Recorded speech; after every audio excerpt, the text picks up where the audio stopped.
a lot of times when people pack wounds, they do it incorrectly. They get this huge blob, and they're like, it's not going in. Well, yeah, it's not going in. Little at a time. Little at a time, try to fill all the voids. Fill all the voids as best you can. And then, like I said, then whatever's left over, you go on the top. And again, it's going to hurt, unfortunately. It's really going to hurt the person.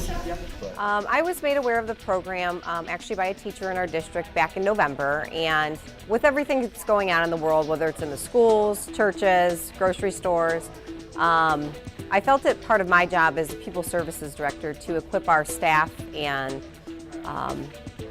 with the best tools that they could in case of an emergency ever occurred.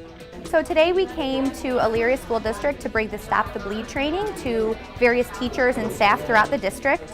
We wanted to bring this important training to train staff members on how to be immediate responders in an emergency situation and give them tools to learn how to stop uncontrolled bleeding.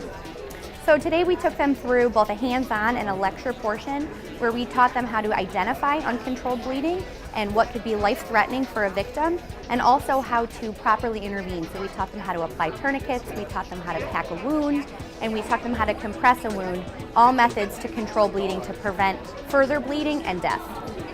So unfortunately in today's world, we see more and more every day that there is unfortunate events that occur throughout our country, and we want to be able to prepare our teachers and our community members for those such events that might happen in their school or in their community.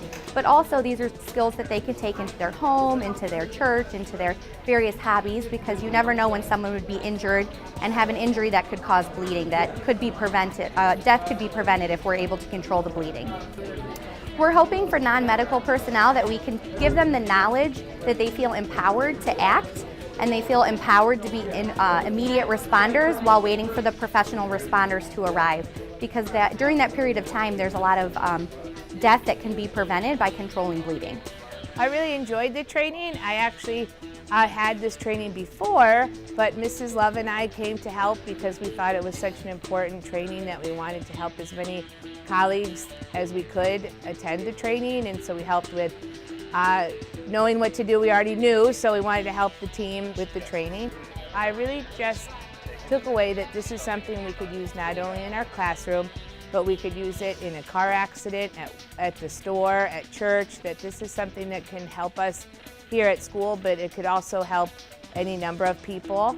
And it's best to be prepared so we do know what to do in an emergency, and the more we practice it, the more it becomes second nature, and we'll know what to do, and hopefully we don't need it. But thanks to Elyria City Schools, if there were an incident, that we feel better prepared to save someone's life. What we'd like to do is have more widespread kits available at each school. Common practice would be at certain locations, such as like an AED where that's located, throughout different wings in the building, to have spots where teachers know where to go. Eventually what I'd like to do is have every emergency bag that's in each room equipped with all these as well. They are pricey, so I'm going to look at different avenues such as grant writing to get these funds available.